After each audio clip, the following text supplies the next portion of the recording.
There are moments when a man's whole world shatters in a single heartbeat. A lonely sheriff stumbling upon a battered German shepherd tied to a tree, only to find the partner he'd mourned for years staring back with haunted eyes. As the truth unravels, smuggling, betrayal, violence, one wounded dog holds the key to a town's second chance. What really happened during those missing years? And just how far will love and loyalty carry a soul that everyone else gave up on?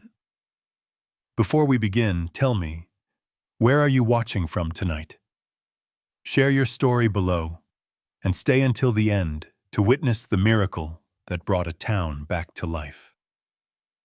Autumn in medicine.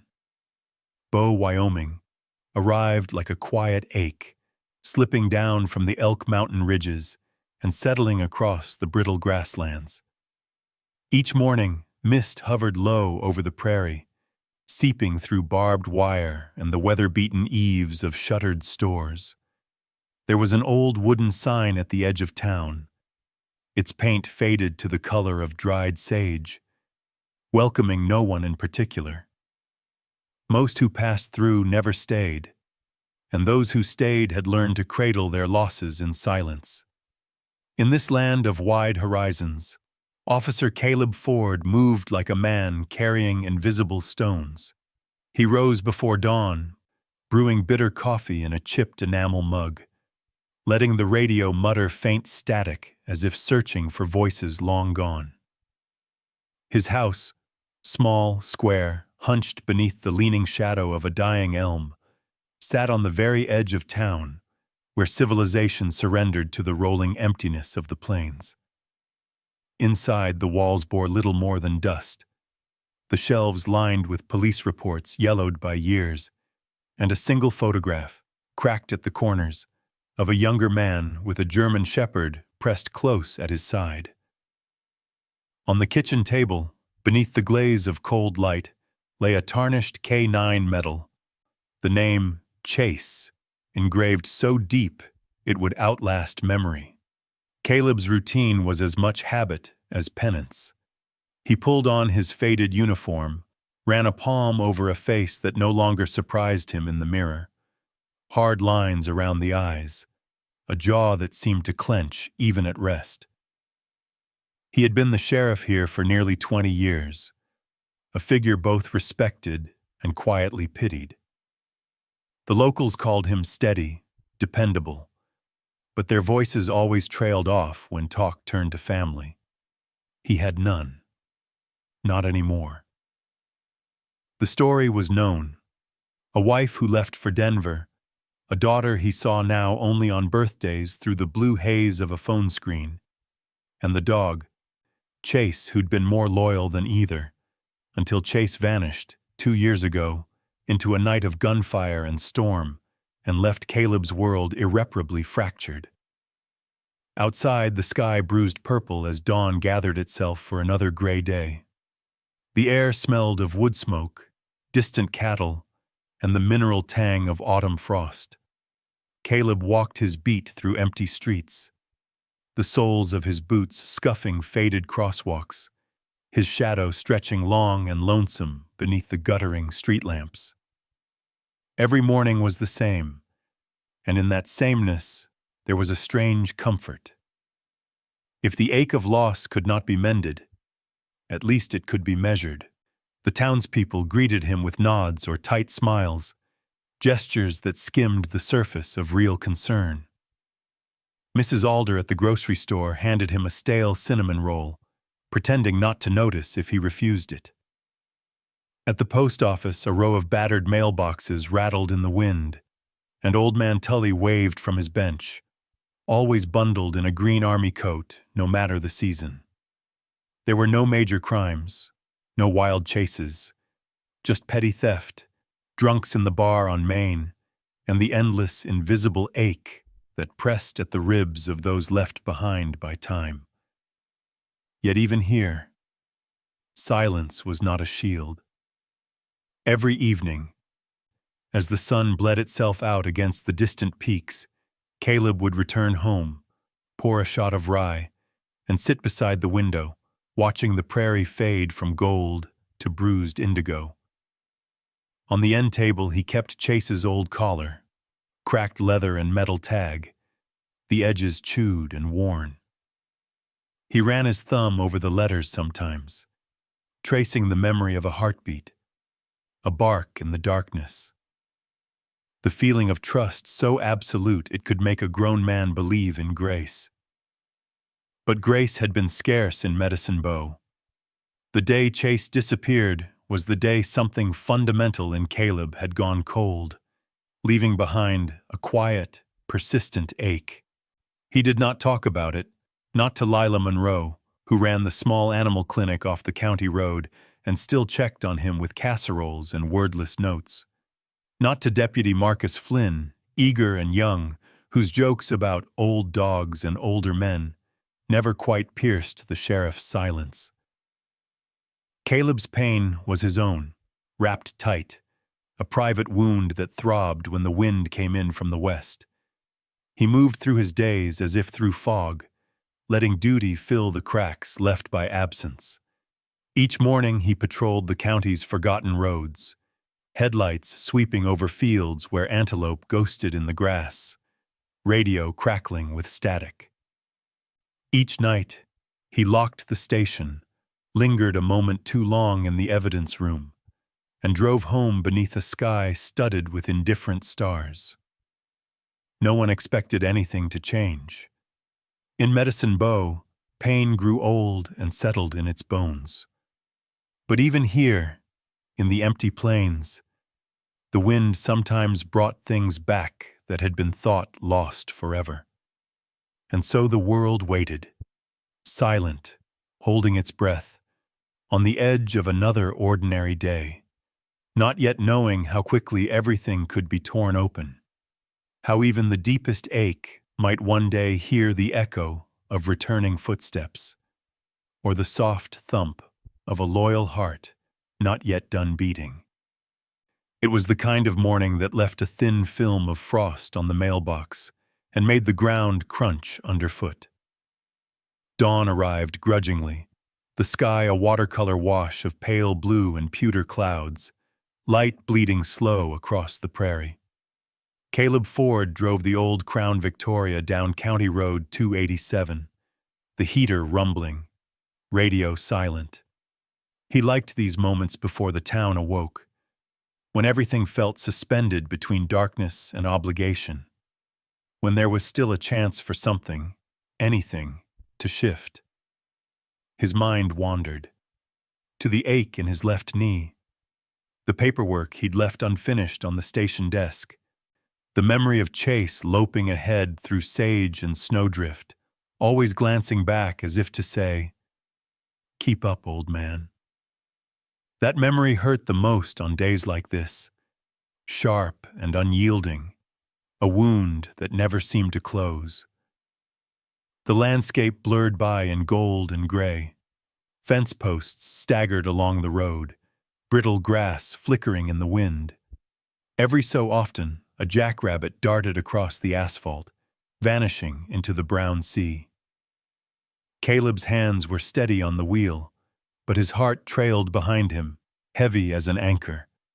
The world felt so unchanged it almost numbed him, until, near the tree line on the western edge of the county, something caught his eye. At first it looked like wind-blown trash, a scrap of tarp maybe, snagged in the limbs of an old willow at the edge of the empty highway. But as he slowed, squinting against the glare, his gut twisted with something raw and primal. There was a shape, too large, too oddly slumped. The way it hung, slack and low, did not belong to any discarded canvas. He pulled the cruiser onto the shoulder, gravel popping under the tires. The wind had stilled, as if even the prairie held its breath. He stepped out, boots crunching, cold biting through the seams of his jacket. The hush was total, uncanny. No birds, no distant bark of cattle, only the whisper of his own breath in the air. As he drew closer, the form resolved itself with a terrible clarity. Rope, frayed and cruel, wound around the trunk of the tree, then down to a huddled figure suspended a few inches above the brittle grass. A dog, a German shepherd, body battered, fur matted with earth and old blood, legs bound so tightly that patches of skin showed raw and purple. The animal hung limp, chest rising and falling in shuddering, shallow intervals. Caleb stopped, the shock so sharp it nearly unmoored him. For a second, the world shrank to the space beneath that willow. His vision tunneled. The collar, worn leather, a battered silver badge, and a glint of something familiar. His heart staggered. He stepped closer, every movement slow, as if he were wading through deep water. The dog's left foreleg bore a jagged white scar, a crescent just above the paw. Caleb's knees buckled. He knew that scar as surely as he knew his own reflection. It was Chase. No logic could have prepared him. For 2 years he had pictured Chase's death 100 ways, lost in the dark, struck down by men who would never pay. He had forced himself to let go, to imagine the dog at rest beneath the prairie grass, safe from cruelty, beyond fear or pain. But now here he was, impossibly, hideously real, battered but alive, suspended between this world and the next. Caleb's hands shook as he fumbled with his pocket knife. He reached for the rope, slicing through coarse fibers. As the last strand gave way, the dog slipped, limp and boneless, into his arms. For a second, all he felt was weight, a living, suffering weight.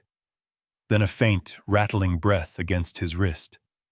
Chase's head lolled, eyes fluttering open just long enough to find Caleb's face. Something old and desperate flickered there. Recognition. Trust. The cold pressed in. Caleb knelt in the frozen grass, arms cradling the broken body, feeling the sticky warmth of blood through his sleeve. He could taste the iron tang of it in the air. The silence around him seemed absolute, but inside everything screamed. Rage, guilt, a hope so fragile it nearly shattered him. He didn't know how long he knelt there, murmuring broken words into the wind. The prairie stretched silent and indifferent in every direction. Time lost all meaning until at last a truck rumbled in the distance. Marcus, arriving on patrol. Caleb forced himself to stand, lifting Chase with infinite care. The dog's breath fluttered like a wounded bird in his arms. As Caleb hurried to the cruiser, the horizon blurred with the pale glow of morning. He laid Chase on a blanket in the back seat, heart pounding wild and helpless. He saw the wound, a crude line of stitches, something foreign beneath the skin, a horror story written in flesh. In that moment, Caleb understood. Whatever had been done to Chase was only the beginning. The past he thought he had buried was rising up, howling, demanding to be faced. The engine roared to life, gravel spraying as Caleb turned toward town. In the rear view, the willow swayed, solitary and indifferent, guarding its secrets beneath the endless sky. And for the first time in years, hope and dread surged together, 2 wolves in his chest, tearing at what remained of his peace. What had happened to Chase in the darkness? Who had tied him to die alone? The answers waited out there, somewhere beyond the brittle light of dawn, ready to unravel everything Caleb thought he knew about loyalty, about loss, and about the stubborn, impossible heart of a dog who would not let go. He drove through town as the day woke up behind frost-fogged windows, tires humming over the cracked blacktop, houses exhaling wood smoke, shop lights flickering on in stubborn defiance of the cold. The old Crown Vic shuddered at every turn. Caleb's knuckles were white on the wheel. In the back seat, Chase lay on a tangle of emergency blankets, breath shallow, one paw twitching every time the car hit a pothole. The world felt muted, drained of color, as if time itself was waiting to see whether hope could outpace history. He pulled into the small parking lot behind the Medicine Bow police station. A squat, brick building, faded blue sign out front, 2 flagpoles standing silent in the wind. Only a handful of cars in the lot. Most of the town's troubles came later, after the bars closed or the winter pressed too hard on lonely hearts. Caleb scooped Chase up, careful not to jostle the wounded leg. The dog was lighter than memory, a bundle of fur and bone, fever radiating through the blanket. There was a strange intimacy in that weight, as if every loss in Caleb's life had condensed into the shape of this broken animal. He moved through the back entrance, footsteps echoing along the linoleum, past the old mugshot wall and the cluttered lost and found shelf, the place where so many things ended up, waiting to be claimed. He paused outside the station's side office, a narrow room repurposed from an old records vault. Inside, Lila Monroe hunched over her battered metal desk, glasses perched at the tip of her nose. She was sorting through stacks of forms, hands steady, her silver hair pulled back in a loose braid. There was a peace about her, a patience earned by outliving more than one kind of grief. Caleb tapped once, gently, with his elbow. Lila looked up, expression shifting from concentration to sharp concern as she saw the bundle in his arms. She didn't ask. She simply stood, led him to the small exam table, cleared a stack of case files with one sweep, and gestured for him to lay Chase down. Under the harsh light, the wounds told their own story. Fur shaved away at the abdomen, a ragged suture running the length of Chase's belly, scrapes along the muzzle, the scent of antiseptic and fear. Lila murmured under her breath, words not meant for comfort, but for steadiness. Her hands were gentle, tracing the old scars and the new, the way a pianist might trace the keys of a half-forgotten tune. Caleb stepped back, leaning into the cool cinder-block wall, breath catching in his chest. The room blurred at the edges, memory and present bleeding into each other. He saw Chase as a pup, clumsy and eager, leaping into the river, tracking lost hikers in the foothills, curling at the foot of the bed after long night shifts. He remembered the last night, rain lashing at the windows, red and blue strobes tearing open the dark, the gunshots, the screaming, the chaos. How easy it was to lose everything in the span of a single shattering moment. Lila worked quietly, swabbing the wounds, cutting away the stained bandage around Chase's midsection. Caleb forced himself to watch. The pain in Chase's eyes was ancient, layered with more than physical hurt.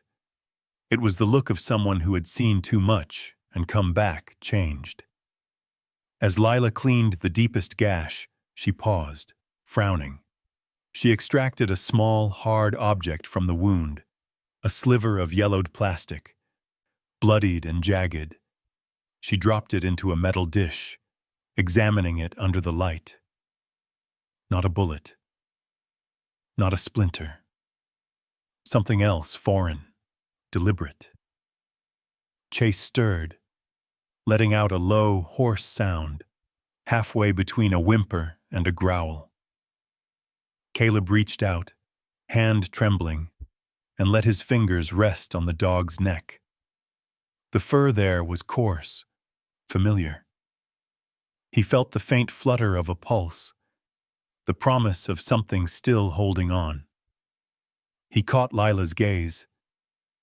She shook her head, not in defeat, but in wary confusion. He's been through more than just a beating.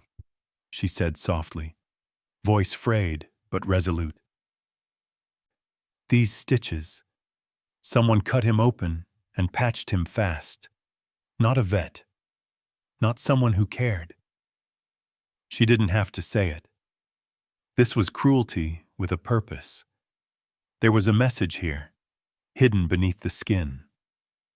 Caleb's mind ran ahead, piecing together old headlines, warnings from other counties about animals used as mules, smuggling things too dangerous for human couriers. He turned, scanning the room as if answers might fall from the peeling paint or the dull shine of the floor. There was so much he still didn't know. How had Chase survived this long? Who had left him to die so close to home, as if sending a message meant only for Caleb? Was it revenge or just indifference? Outside, the wind pressed against the glass, rattling the old panes. Chase, battered and silent, fixed his gaze on Caleb, eyes dull, yet holding a single spark. For the first time since the gunfire 2 years ago, hope stabbed at Caleb's heart, sharp and bright as pain. He would not lose this dog again. Not without a fight. In the corridor, fluorescent lights flickered and hummed. The day pressed on outside, indifferent to suffering. But inside the small station, something ancient and raw had been set in motion. The bond between a man and a dog, once cut, now reknitting itself through hurt and memory, through grit and the sheer force of refusal. There was no turning back. The past was clawing its way out of the grave. The next move was his. The hours after sunrise stretched taut, thin as wire. News in a small town traveled with the speed of rumor, curling through phone calls and glances across breakfast counters. But inside the police station, the world felt oddly insulated. A bubble of fluorescent light, antiseptic, and the low hum of old memories stirring. Lila worked in steady silence, her face a map of exhaustion and empathy. She'd stitched wounds like these before. Barn cats mauled by coyotes, a farm dog tangled in a barbed wire fence. But never anything like this. The cut on Chase's abdomen was too straight, the thread too thick, the knots ugly and rushed. Her lips pressed to a thin line as she finished, eyes dark with questions. She saved the plastic sliver in a small evidence bag, writing the date and her initials in a careful hand. The object was pale yellow, brittle, flecked with something dark. She held it to the light. Not bone. Not metal. A fragment of packaging, maybe, stained with a resinous glue she couldn't identify. Outside the room, the station's morning rhythm thumped along, dispatch radio cackling, the scrape of boots down the hallway, the low chatter of Deputy Marcus Flynn in the main office. Marcus was new, but he'd thrown himself into the job with the anxious enthusiasm of a stray hoping for a home. Today, though, a heaviness clung to him. He'd heard what Caleb brought in. He didn't ask for details, but the way his voice faltered said enough. Caleb emerged from the exam room, jaw clenched. He leaned against the wall, scanning the cracked linoleum and the faded wanted posters pinned behind the front desk. The sharp scent of disinfectant stung his nostrils. He tried to gather his thoughts, to find shape in the chaos. He moved through the station, stepping into the storage closet that served as their makeshift evidence room. Steel shelves sagged under the weight of years, old license plates, stolen tools, unclaimed wallets. In the corner, the town's only security monitor flickered in black and white. Caleb keyed through footage from the overnight hours, knuckles stiff, jaw set. Marcus appeared behind him, a mug of burnt coffee in each hand. He offered one wordlessly. His blue uniform was still crisp at the seams, though dark circles haunted his eyes. He tried to sound casual. "What do you think happened out there, boss?" But the question hung in the air, unanswered. Caleb took the mug, sipped, and kept his gaze locked to the screen. He rewound through the hours before dawn. Most of the night was uneventful, just shadows crawling over empty streets, headlights drifting by, the hollow peace of a town too tired for mischief. But at 4:23 a.m., something shifted. A truck, boxy and battered, rolled into the frame near the intersection where Chase was found. The truck's paint was an odd shade, green under some lights, gray under others, and its plates were missing. It idled for a long minute, exhaust rising in slow plumes. From the truck, a figure emerged, bundled in a heavy jacket, face obscured by a hood and a cheap Halloween mask, grotesque, grinning, pale as bone. The figure moved with mechanical precision, dragging a limp weight from the bed of the truck toward the trees. There was no struggle, only a horrible patience. The security footage was too grainy for detail, but something about the posture, the careful way the dog was lowered to the ground, the glance over the shoulder, felt deliberate, practiced. Marcus leaned in. "That's not any of our regulars," he said, voice low, nervous. "No one in town drives a truck like that. Not anymore." Caleb barely nodded. He felt a sick twist in his gut. The masked figure retreated to the truck, paused to wipe something from their hands, then climbed in and rolled away, headlights off. The timestamp flickered to 4:28 a.m. He copied the footage, locked it in the evidence file, mind working the edges of the mystery. Someone had wanted Chase to be found, wanted him to survive just long enough to deliver a message, or perhaps a warning. Down the hall, Lila appeared in the doorway, holding the evidence bag with the plastic sliver. "This wasn't meant for the dog to survive," she said quietly, her words barely louder than the hum of the fridge. "They left him close enough to town so he'd be found, but they never meant for him to come home whole." A silence fell between them, deep and uneasy. Marcus set his mug down, fiddling with the rim. "Boss, you think this ties to those reports from Cheyenne? The animal cases, smuggling, drugs?" Caleb didn't answer, but the thought sat heavy on his chest. He glanced back to the side room, where Chase lay curled under a blanket, chest rising and falling. The scars on the dog's body felt like a map, one that pointed in too many directions at once. As Caleb keyed through another camera angle, something made his skin crawl. The exterior feed showed the police station's parking lot, recorded an hour after sunrise.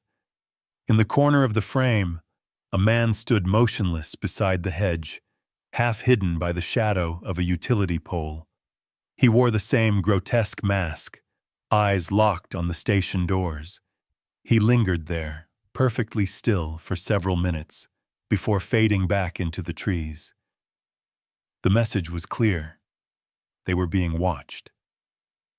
Outside, the wind had picked up, whistling down the alleys, rattling the glass in their frames. Caleb's sense of safety, thin as autumn ice, had cracked. Whatever had happened to Chase was only the first drop of rain before the flood. And someone out there, someone patient, calculating, and utterly without mercy, was waiting for him to make the next move. Night crept in, thick and close, swallowing the last blue of daylight, as if the world itself wanted to forget. Medicine Bow shrank under its shroud. Streetlights flickered.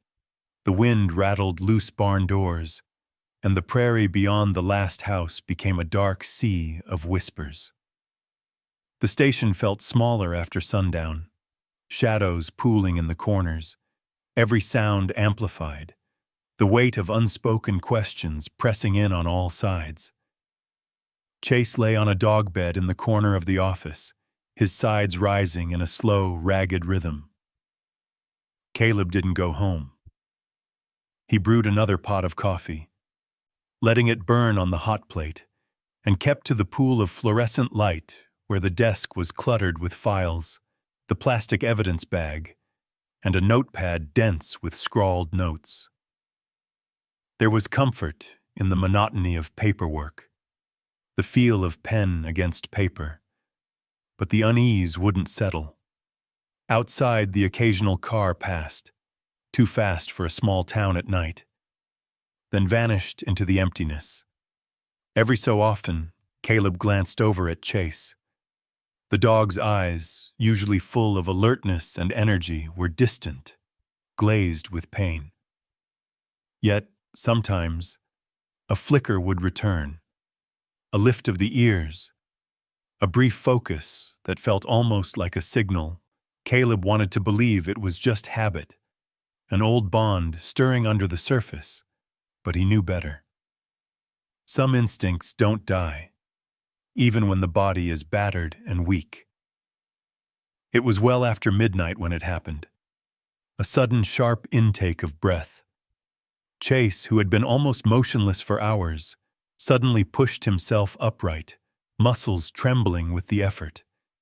His head swung toward the back hallway, nose lifted, mouth open, as if trying to taste something only he could sense.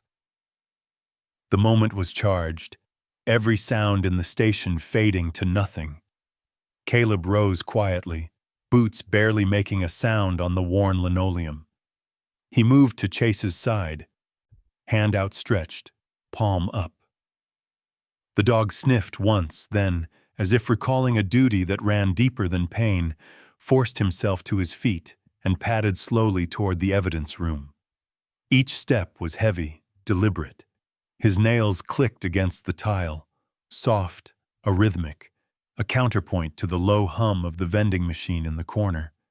Caleb followed, uncertain and suddenly alert. When Chase reached the evidence room, he hesitated for a moment, nose pressed low to the seam of the door. He whined, just a whisper, almost a plea, then began to scratch at the lower panel, pawing in slow, determined arcs. Caleb's heart pounded, the moment sharp and electric. He unlocked the door. The air inside was musty, tinged with the scents of metal and mildew, boxes stacked haphazardly on every shelf. But Chase ignored the clutter. He moved straight to a battered cardboard box on the bottom row, tail low, shoulders tense. He barked, a sound dry and hoarse but filled with insistence. It was the first bark since he'd come home. Caleb crouched, pulling the box into the light.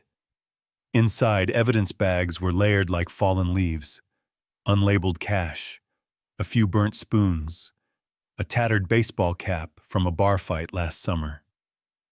At the very bottom was a small canvas pouch, tightly knotted with twine.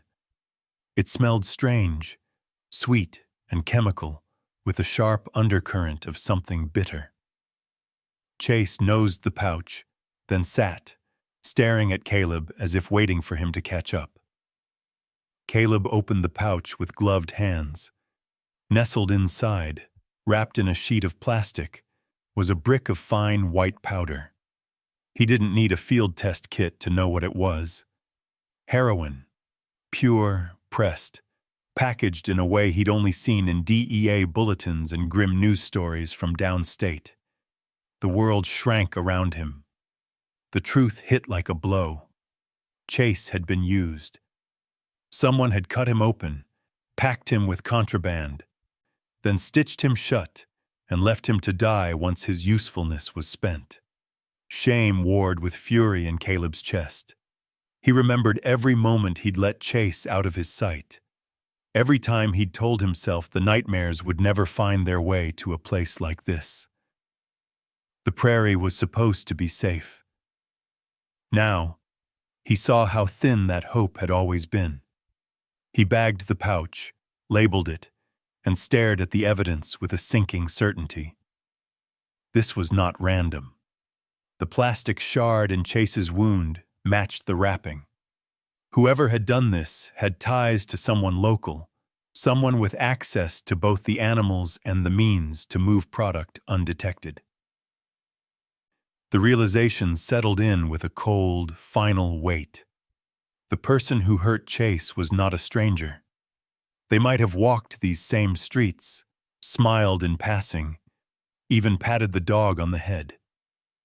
Chase, as if sensing the shift, leaned against Caleb's knee, warm and heavy. For the first time since coming home, his tail thumped once, a faint, defiant heartbeat against the quiet. The station phone rang, slicing the silence.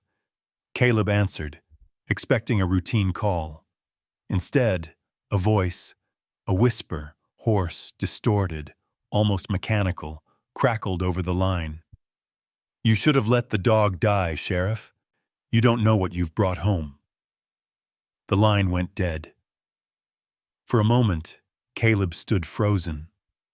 The threat lingered, an echo crawling through the quiet, making every shadow seem deeper, every possibility more dangerous.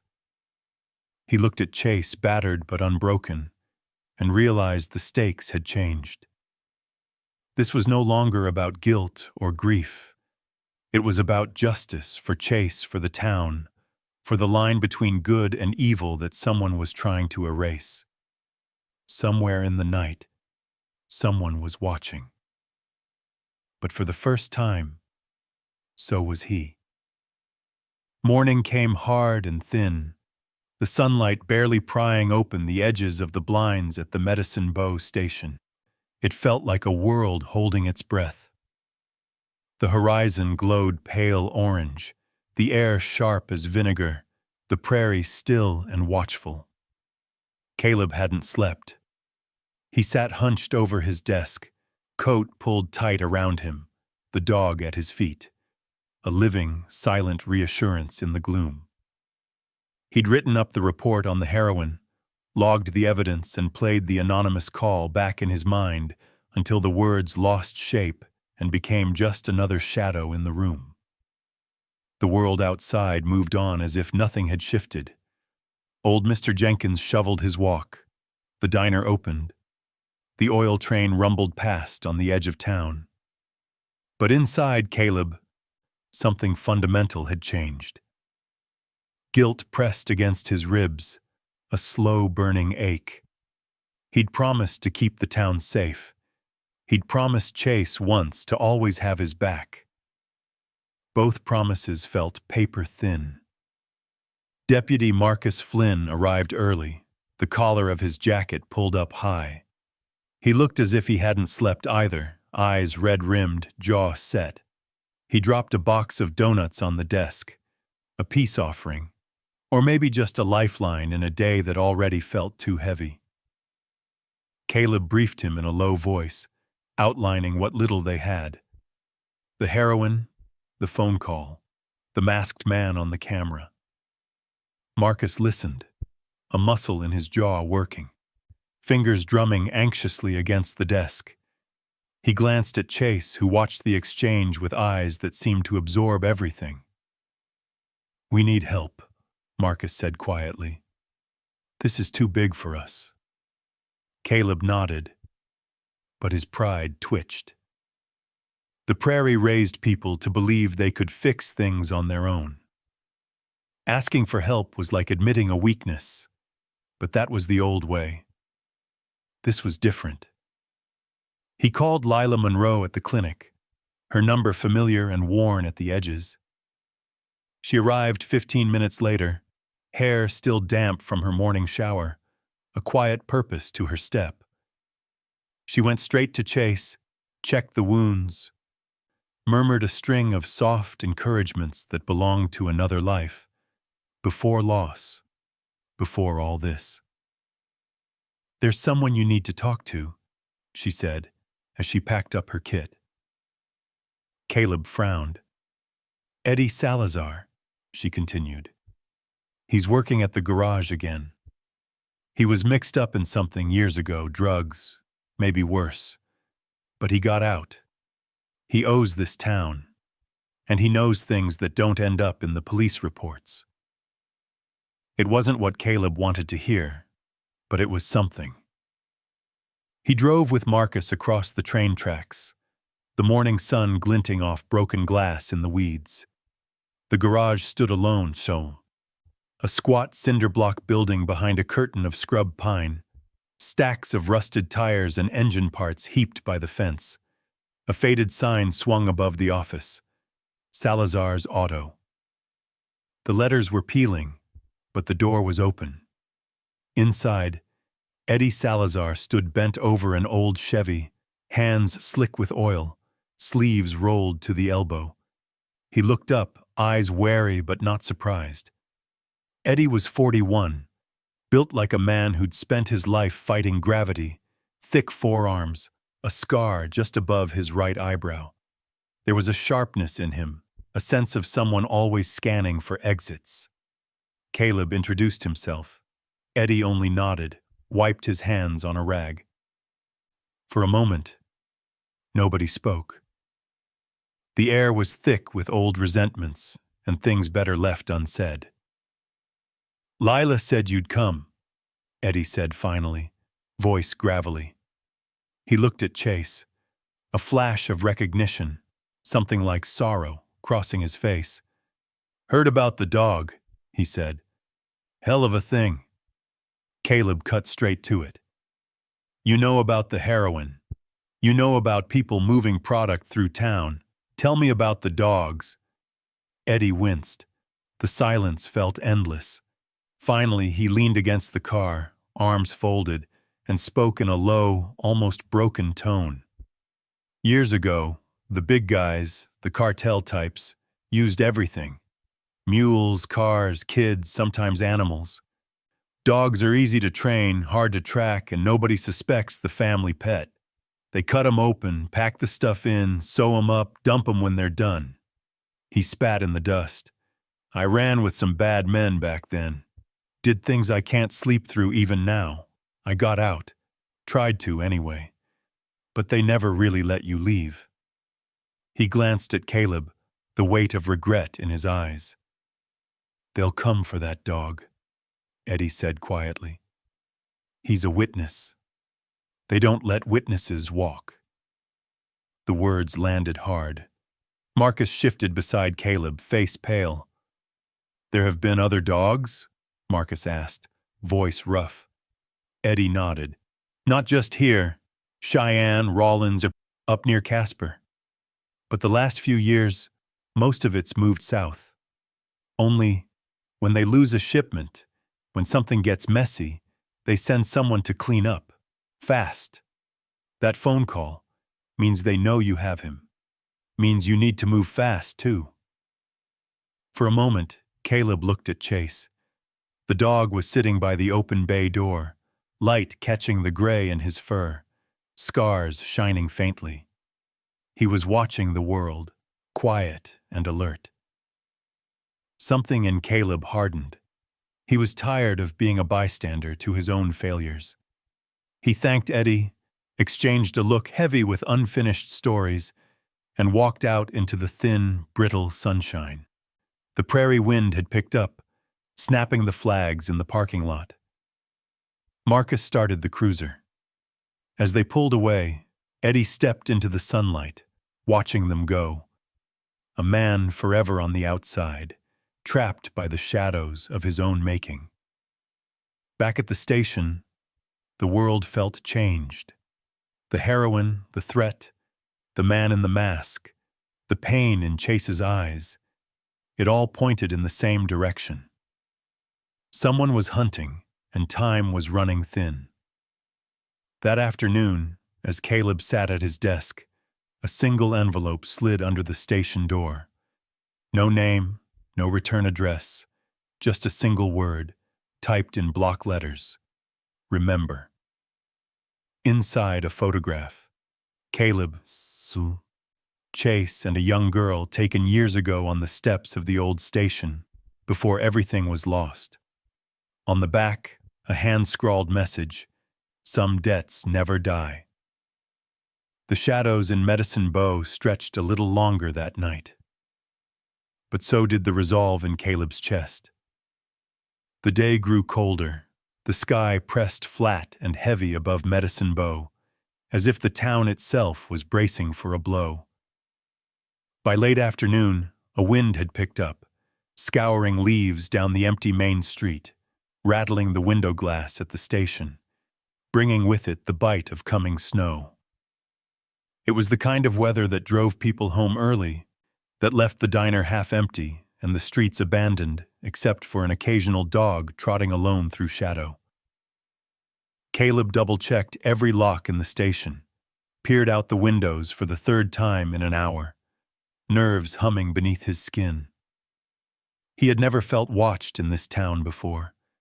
Now he couldn't shake the feeling of eyes at his back, every shadow a possible threat. Even the familiar faces in town, Mrs. Alder, who delivered groceries, Old Man Tully at the gas station, seemed to watch him with quiet worry, a silent recognition that something ugly was moving in the spaces between. Chase stayed close, never more than a few feet away, pacing the length of the office with a limp but stubborn resolve. His eyes tracked every movement, ears flicking at sounds too faint for any human to hear.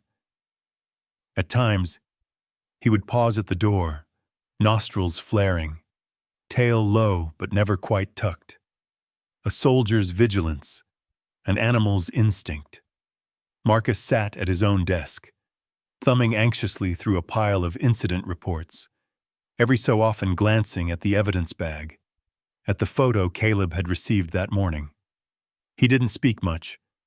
The young deputy's confidence, always a little brittle, had eroded to something raw and more real. Caleb saw it and felt a strange pride, the way hardship forges character in fire. Just after sunset, the phone rang again, a shrill interruption in the close quiet. Marcus answered, his voice cautious. A beat, a short reply, then he set the receiver down with a trembling hand. "It's Lila," he said quietly. "Someone's been prowling around the clinic. She's scared." Caleb was on his feet in an instant, gun holstered, jacket thrown on. "Stay here, lock the doors, and Marcus, watch Chase. Don't let anyone near him." He hurried into the cold. The wind slapped his face, pulled tears from his eyes. The streets were empty, lights flickering in second-story windows. He drove fast, headlights barely cutting through the swirl of dust and dead leaves. When he reached the clinic, he found Lila standing in the doorway, arms crossed tightly over her chest, jaw clenched. The porch light illuminated the lines of fear etched deep around her eyes. "I saw them," she said, voice barely above a whisper. "Two men. They circled the building, tried the back door, then drove off. Old green truck. No plates." Caleb scanned the street. Nothing but the echo of tires fading into distance.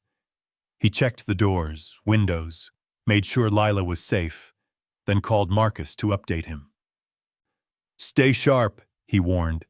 "They're probing for weakness. They'll try again." He returned to the station on edge, every instinct screaming caution. The lights inside seemed too bright, the rooms too exposed. Marcus was at the window, Chase at his side, both of them tense and alert. The deputy jerked his head at the front of the building. "Cars out there," he said. "Been idling 10 minutes. Headlights off." Caleb moved quietly, every sense sharpened. He flicked off the main lights, signaling Marcus to do the same. The station fell into shadow, lit only by the soft green glow of the dispatch radio and the blinking monitor in the evidence room. For a moment, everything held its breath. Then, shattering.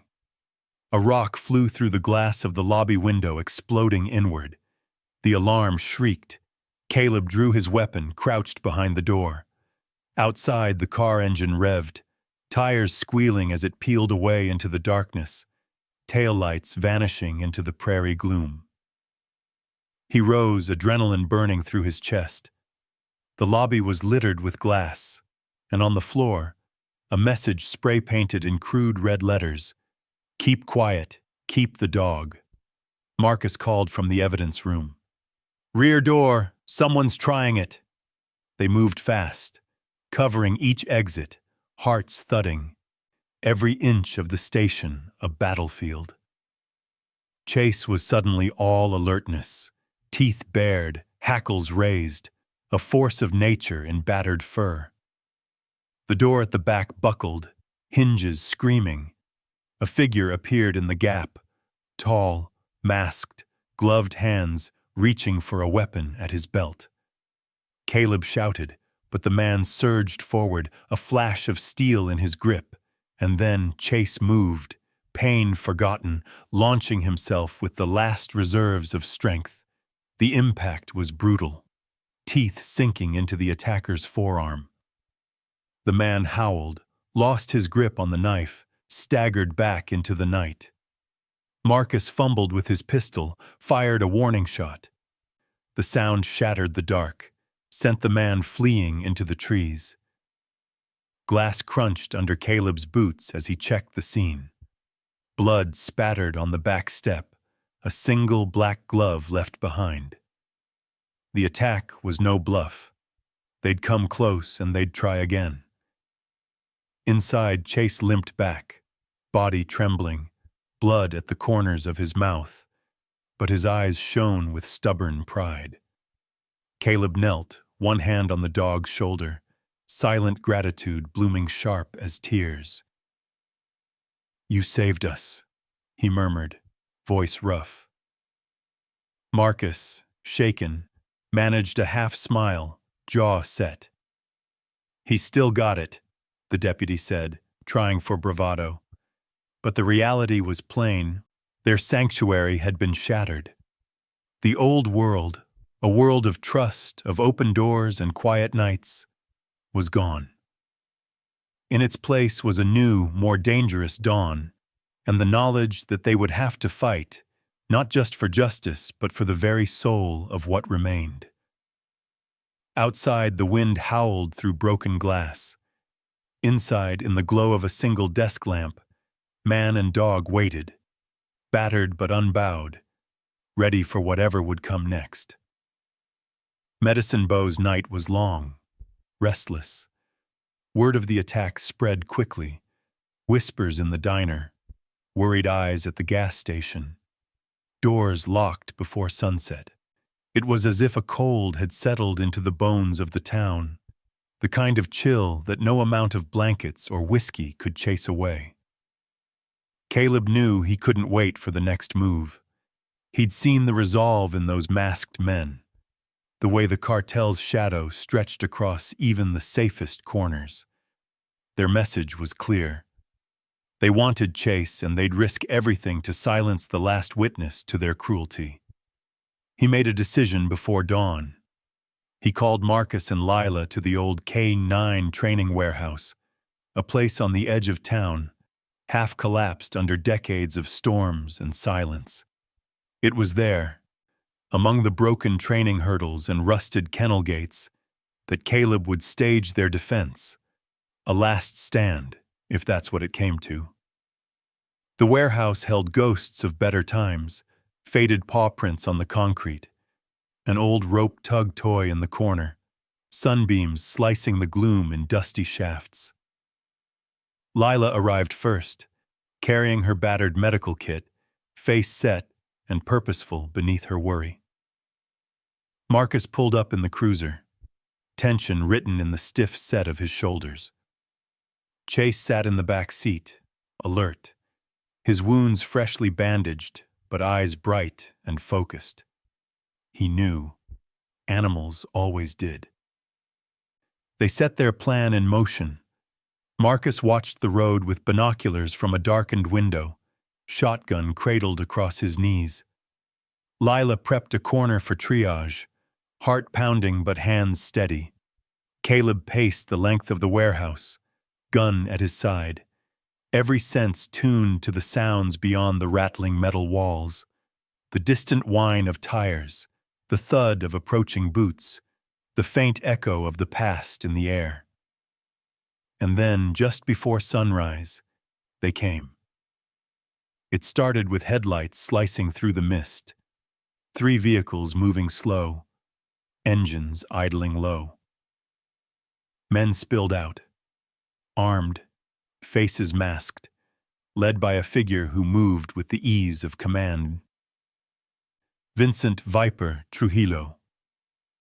Even at a distance, Caleb could feel the man's presence, a cold calculation in every gesture, the coiled energy of someone who'd traded in violence so long it had become his only language.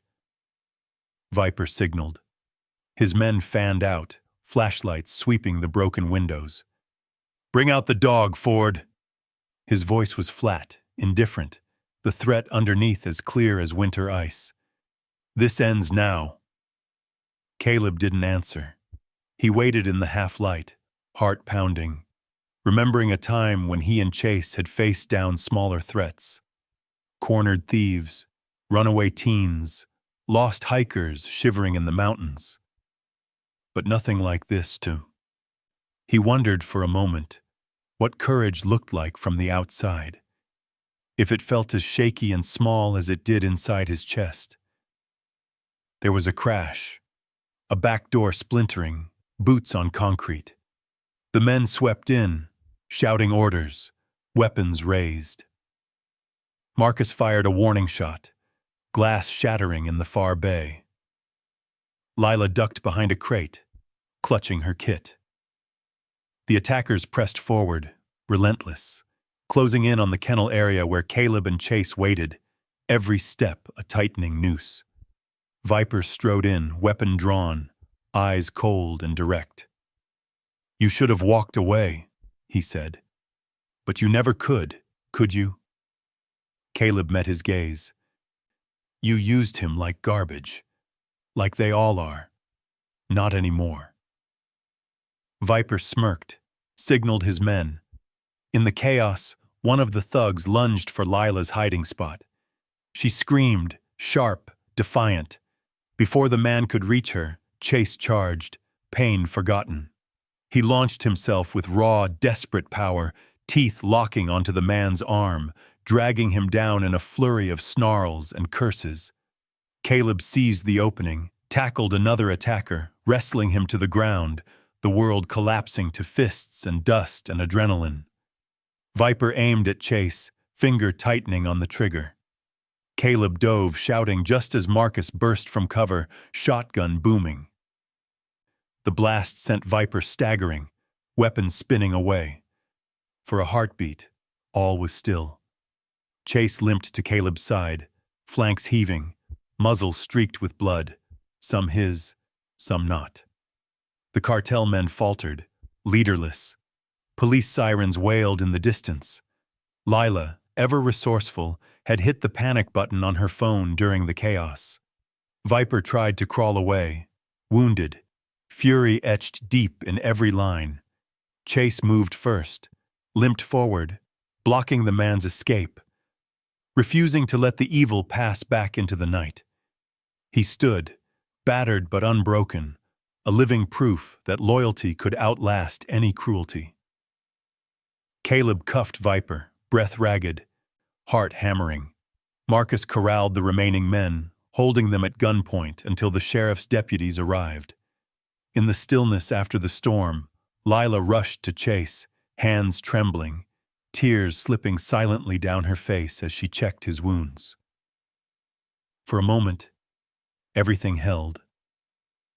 The dawn broke over Medicine Bow, pale gold flooding through broken glass, glinting on badge, muzzle, and handcuffs alike. The warehouse, scene of so much pain, now echoed with the sharp, clean sound of victory. the last, desperate hope of a town reclaimed in the hour before sunrise. Caleb knelt beside Chase, running a shaking hand through the dog's ragged fur, gratitude and sorrow mingling in the silence.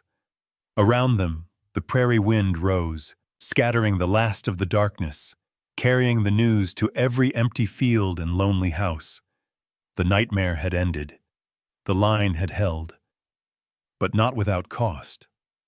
A week after the warehouse showdown, Medicine Bow emerged into a different kind of mourning. The prairie wore a new silence, gentler, less burdened. Shadows retreated from the streets as townsfolk gathered, drawn by something more potent than routine or habit, a reason to believe in goodness again. The ceremony was held at the heart of the town, beneath a broad Wyoming sky scrawled with late autumn clouds. A makeshift stage was set up in the old square, flanked by faded bunting and the proud, upright flagpole that had stood through every storm the town could remember. It was a modest affair, the sort of event small towns built for one another, not for cameras or applause. But there was a reverence in the air, something almost sacred.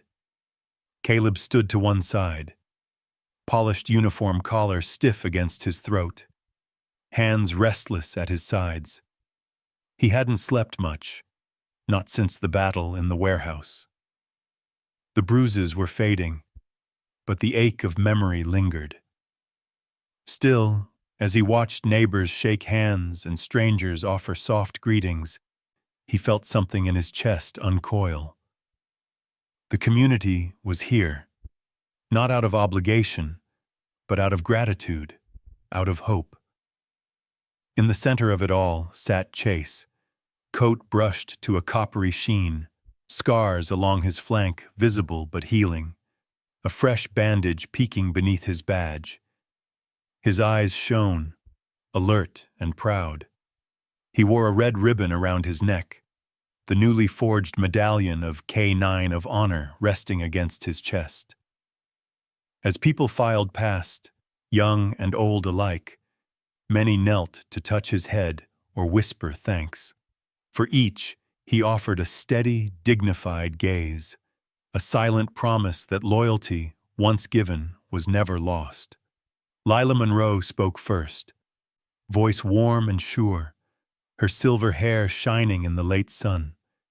She talked about healing, about the wounds we carry, the ones we let others see and the ones we bear alone. She spoke of forgiveness, of the power in choosing to stay, to try, to mend what is broken. Eddie Salazar stood at her side, head bowed, eyes glassy, as she announced plans to open a rescue center for aging dogs, a place where lost things could find a second chance.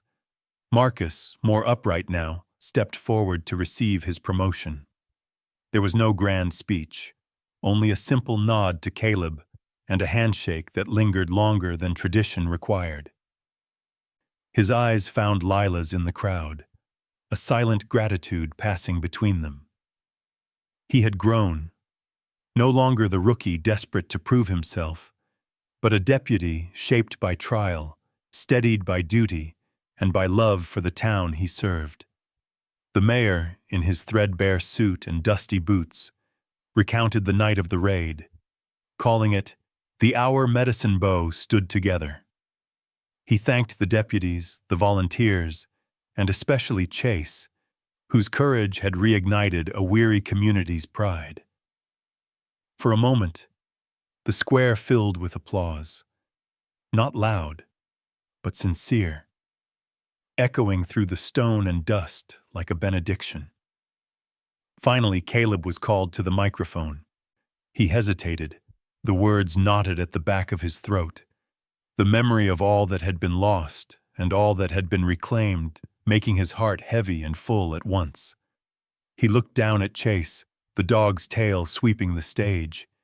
He looked out at the faces gathered, faces marked by time, by sorrow, by the hope of second chances. "I used to think," he began, voice rough, "that loss was the end of the road. that you grieved, you carried on, and the world moved past you. But sometimes, he paused, swallowing against the wave of feeling. Sometimes something lost comes home again. Not the same. Scarred, tired, changed, but home all the same. This dog, his voice caught, taught me that, taught us all that. There are miracles in this world, if you know how to look. A hush settled. Even the children in the crowd stilled, listening. So let's keep looking, Caleb said, for each other, for what's good, for what's worth saving. He stepped away, leaving the microphone trembling. The applause followed him, rising like wind through the autumn trees, carrying the weight of his words far beyond the edge of the square. After the ceremony, the town lingered, neighbors talking in soft clusters, children laughing as they ran circles around the square. Chase moved among them, gentle and calm, the focus of 100 small kindnesses. Lila found Caleb, pressed a hand to his shoulder. Eddie joined them, hands shoved deep in his pockets, eyes crinkling with something like hope. In the fading gold of late afternoon, Caleb walked home with Chase at his side, every step a quiet benediction.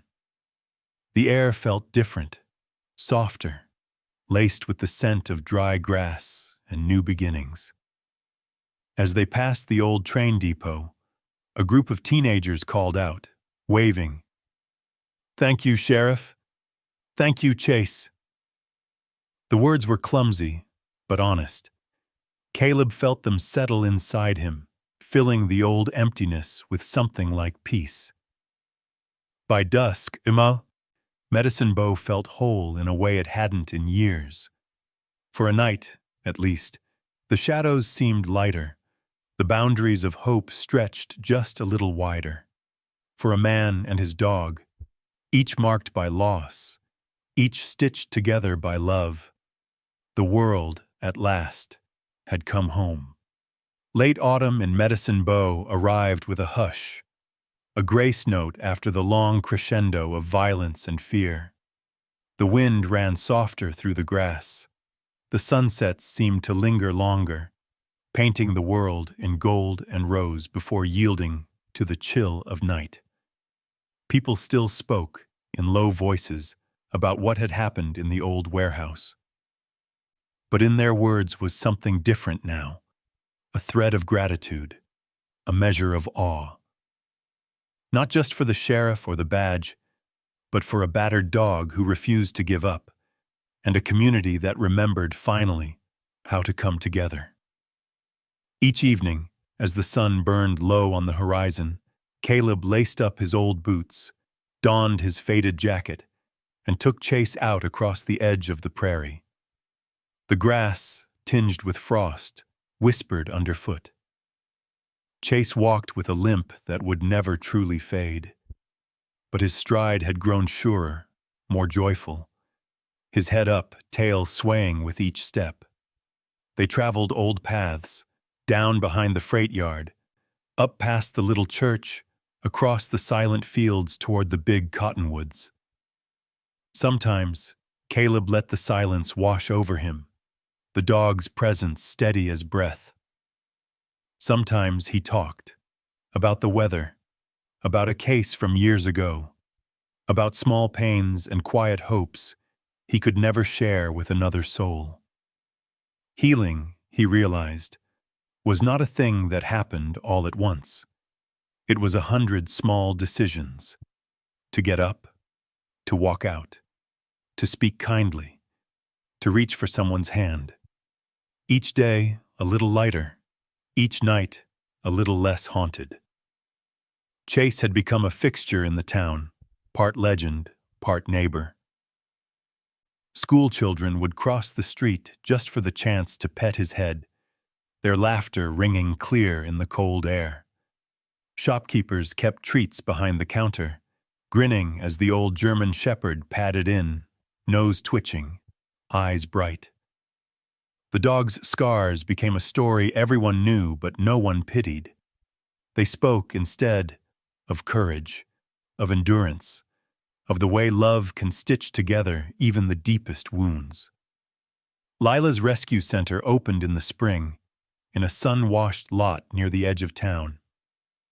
Eddie worked there on weekends, fixing fences and teaching kids how to care for the lost and the hurting.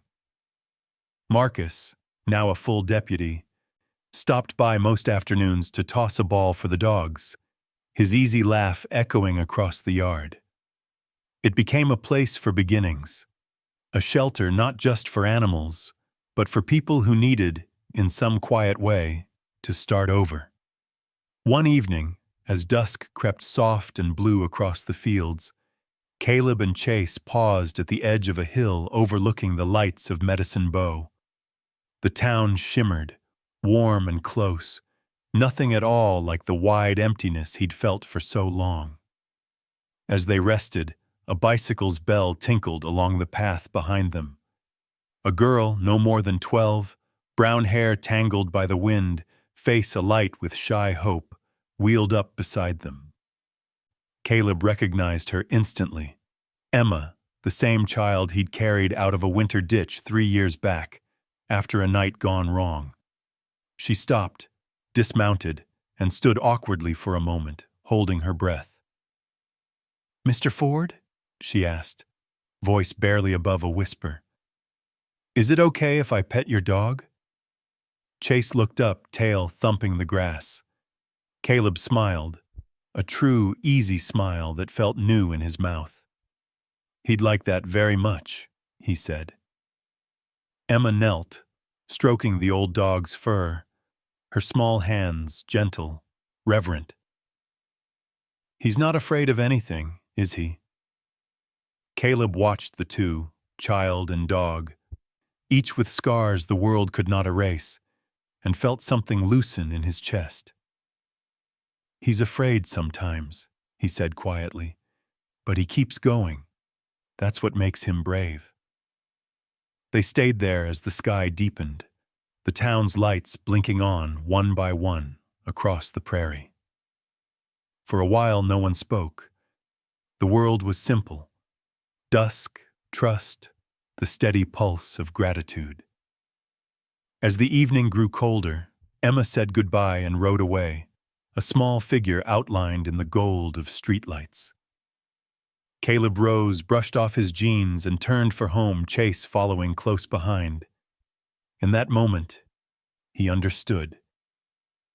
Every loss, every wound, every lonely night had led to this. A quiet reunion, a circle unbroken, the birth of something stronger than fear. The town was not perfect. Scars would remain. But kindness had found its place again. The healing, slow and honest, would ripple out, touching people Caleb might never know. Sometimes, a miracle arrives not with thunder or spectacle, but as a battered dog, limping home. Sometimes, it's the warmth of a stranger's hand, or the chance to offer your story to someone who needs it most. In the end, it is these moments, small, stubborn, shining, that carry us through. And as the prairie fell silent and the stars blinked awake, Caleb and Chase walked home together, step by grateful step, beneath the endless, forgiving sky.